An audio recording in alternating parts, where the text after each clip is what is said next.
मित्रों, आप सभी जानते हैं 7 चरण के चुनाव के 2 चरण समाप्त हो चुके हैं। इस 2 चरण में हमारे पार्टी का जो इंटरनल असेसमेंट है, इसके हिसाब से भारतीय जनता पार्टी और हमारे 100 के बहुत ज्यादा आगे हम निकल चुके हैं और हम बड़े विश्वास के साथ जनता के आशीर्वाद पार्टी का और जो इंटरनल असेसमेंट है, इसके हिसाब से भारतीय जनता पार्टी और हमारे साथी दल मिलकर 100 के बहुत ज्यादा आगे हम निकल चुके हैं और हम बड़े विश्वास के साथ जनता के आशीर्वाद और समर्थन से 400 पार के हमारे लक्ष्य की ओर आगे बढ़ रहे हैं। आसाम, बंगाल, उत्तर प्रदेश, मध्य प्रदेश, राजस्थान, छत्तीसगढ़, उत्तराखंड, ये सभी राज्यों में हमें बहुत बड़ी चुनावी सफलता मिलती हुई दिखाई पड़ती है। इसके साथ साथ कर्नाटक, तेलंगाना, आंध्र, केरल और तमिलनाडु, इसमें से कर्नाटक, तमिलनाडु और केरल, ये 3 राज्यों में मतदान हो चुका है। कुछ बाकी है, परंतु जो शुरुआती ट्रेंड मिले हैं, दक्षिण भारत में भी भारतीय जनता पार्टी को बहुत अच्छा रिस्पांस मिल रहा है और इसके कारण हमारा 400 पार का लक्ष्य हम निश्चित रूप से सिद्ध करेंगे, ये हम सबका विश्वास बना है। मित्रों, आप जैसे जानते हैं, कुछ दिन से कांग्रेस पार्टी ने हमारे 400 पार के लक्ष्य को ट्विस्ट करना शुरू किया है।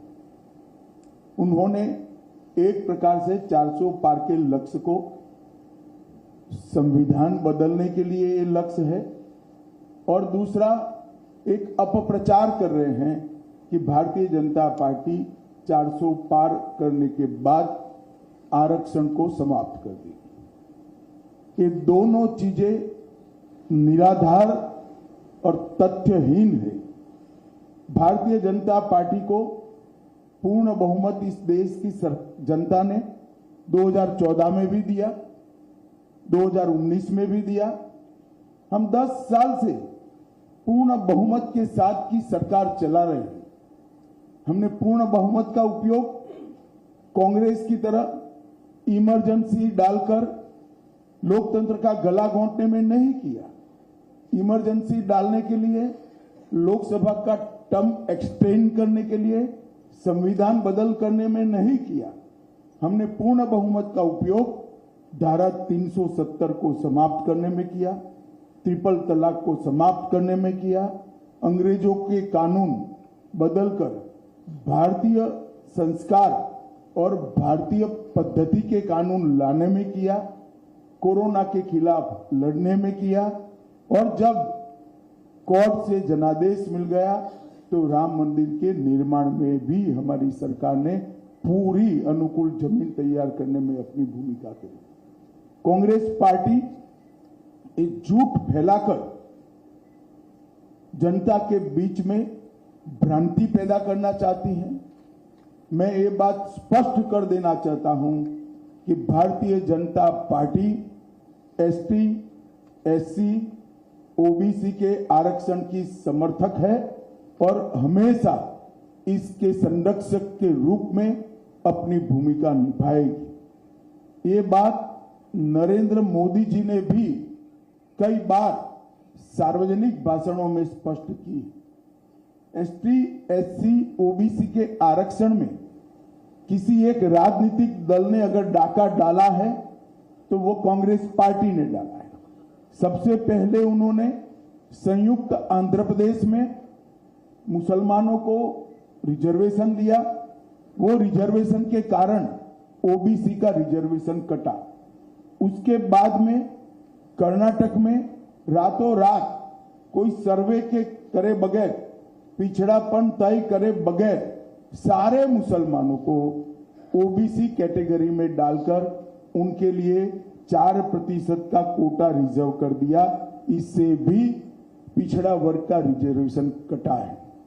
भारतीय जनता पार्टी स्पष्ट रूप से मानती है कि धर्म के आधार पर आरक्षण संविधान सम्मत नहीं है, गैर संवैधानिक है, और जब भी इन राज्यों में हमारे पास अधिकार आएगा, हम ये धर्म के आधार पर लादे गए आरक्षण को समाप्त कर कर एसटी, एससी और ओबीसी को हम न्याय दिलाने का काम करेंगे।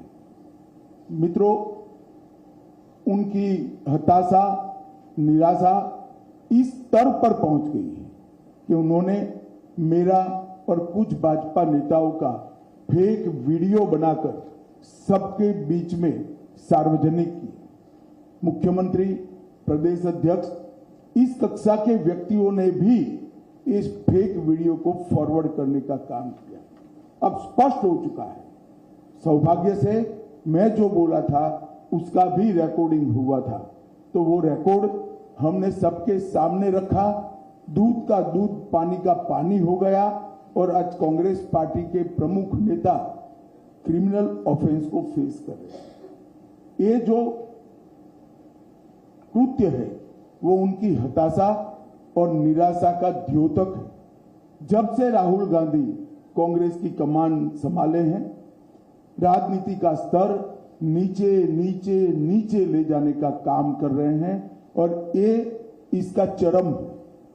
लोकसभा में चर्चा न हो देना, राज्यसभा में बहिष्कार करा देना, शोर शराबे करना और निराधार झूठ बोलकर प्रजा में भ्रांति फैलाने का काम लगातार उनके नेतृत्व में कांग्रेस पार्टी कर रही है। और मैं मानता हूं कि अब फेक वीडियो सर्कुलेट कर फर्जी टाइप का जन समर्थन प्राप्त करने का ये प्रयास ये बहुत निंदनीय है और भारतीय राजनीति में किसी प्रमुख दल के द्वारा कभी ऐसा नहीं किया गया। भाई और बहनों, मेरी आप सबसे करबद्ध निवेदन है, सत्य को जनता तक पहुंचाइए। जनता को गुमराह जो करना चाहते हैं उनको अपने सिद्धांतों के आधार पर, अपने कार्यक्रमों के आधार पर और अपने घोषणा पत्र के आधार पर चुनाव लड़ना चाहिए। फेक वीडियो सर्कुलेट कर नहीं, भारतीय जनता पार्टी के घोषणा पत्र को तोड़ मरोड़ कर जनता के बीच में झूठे तरीके से रखकर चुनाव नहीं लड़ना चाहिए। 1 मिनट के लिए ये वीडियो, दोनों ओरिजिनल वीडियो और फेक वीडियो मैं आप सबके सामने रखना चाहूंगा। उसके बाद में आपसे सवाल जवाब लेंगे। जी न्यूज़।